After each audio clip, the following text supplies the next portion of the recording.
In the heart of a thick, shadowy forest where sunlight barely touched the ground, a man carried two small girls. They were blind from birth and trusted him completely, calling him Daddy. But this man wasn't their real father. He was rich, cold-hearted, and had made a terrible decision. He tied them to a tree in the middle of wolf territory.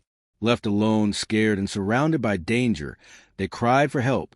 But just when all hope seemed lost, something incredible happened. A white horse appeared out of nowhere, galloping through the trees like a hero from a dream. If you're watching this story and love tales about animals protecting children, hit that subscribe button now so you never miss another emotional journey. And if your heart is racing with us right now, drop a comment below. Let's hear what you think will happen next. Now, let's go back to the beginning. The forest was silent, heavy with the scent of damp earth and pine. The only sound was the soft crunch of leaves underfoot as Richard Hartley walked deeper into Bear Hollow, a place most people avoided after sunset. In his arms were two little girls, Emily and Lily, 6-year-old twins who had never seen the world with their eyes but knew it through touch, smell, and sound. Their mother had passed away years ago, and Richard, a powerful businessman known for his icy demeanor, had taken them in more out of obligation than love. "Where are we going, Daddy?" Emily asked, her voice full of innocent trust. "It's a surprise," Richard replied, forcing warmth into his tone. "A special place." Lily frowned slightly, sensing something off in his voice. She couldn't see his face, but she felt the tension in his arms, the way his breath caught sometimes. Still, she believed him. He was the one who gave them gifts, who told them stories at bedtime, even if those visits had become rare. But tonight, there was no bedtime, only betrayal. Richard reached a sturdy oak tree and gently placed the girls on the ground. He took off their shoes, saying it would be more comfortable. Then he pulled out thick ropes from his backpack. "What are you doing?" Emily giggled. "Think it was a game. You're going to play explorer." Richard lied. "Just stay here while I get your surprise." He tied each girl to opposite sides of the tree, making sure they could only just reach fingertips. Then he stood back, looking at their small faces lit by moonlight.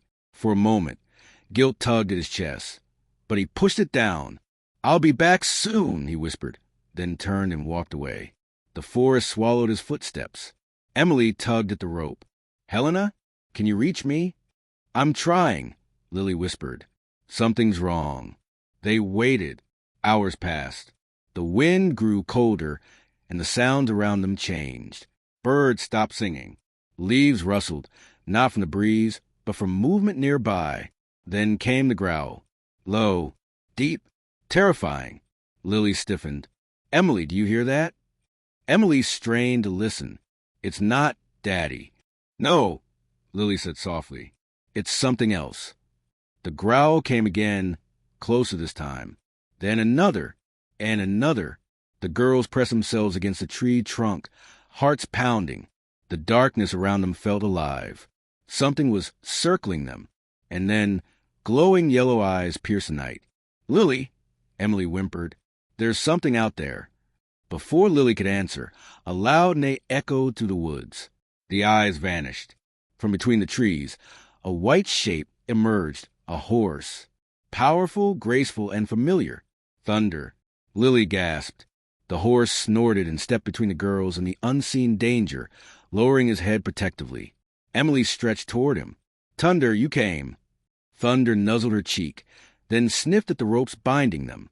He tried biting them, but they wouldn't break. So he did the only thing he could. He neighed loudly, calling for help. Hours earlier, back at the Hartley estate, Mr. Thomas Green, the family caretaker, had been unable to sleep. He had worked for the Harts for over 30 years and had always loved the twins like his own grandchildren.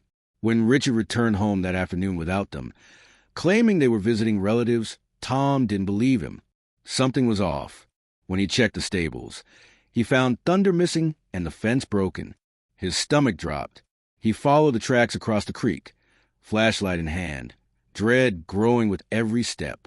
He recognized the footprints, Richard's expensive shoes, and the tiny ones of Emily and Lily. "They're in Bear Hollow," he whispered. He grabbed supplies and headed into the forest. Back at the tree, Thunder stayed close, shielding the girls from the cold and whatever lurked in shadows. Emily shivered violently. Lily held her hand tightly.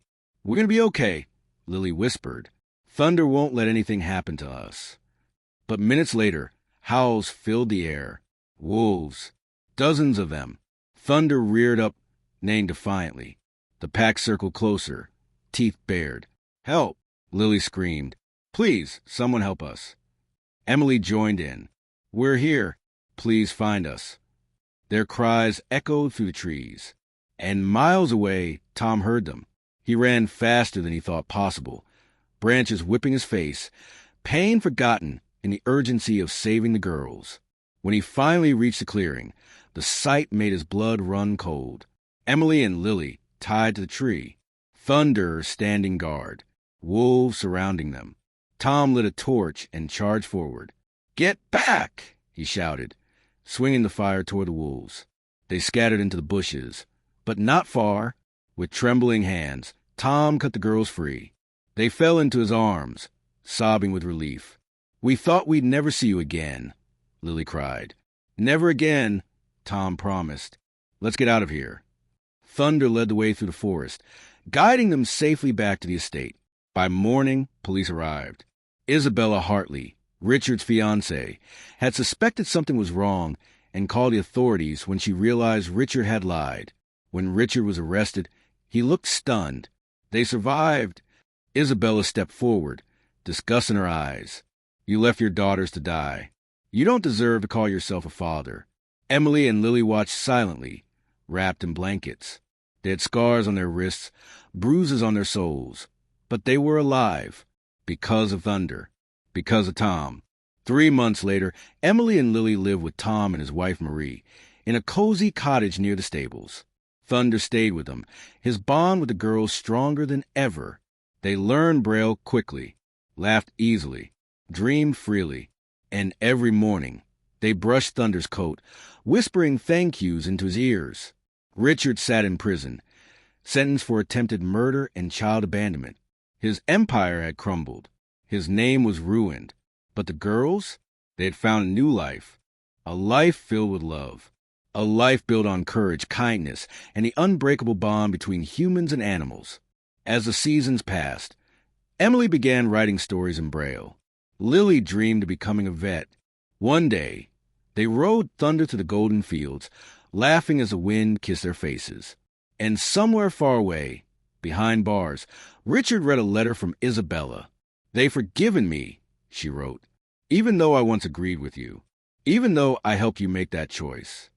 He stared at the words long into the night, and for the first time in his life, he truly understood what he had lost.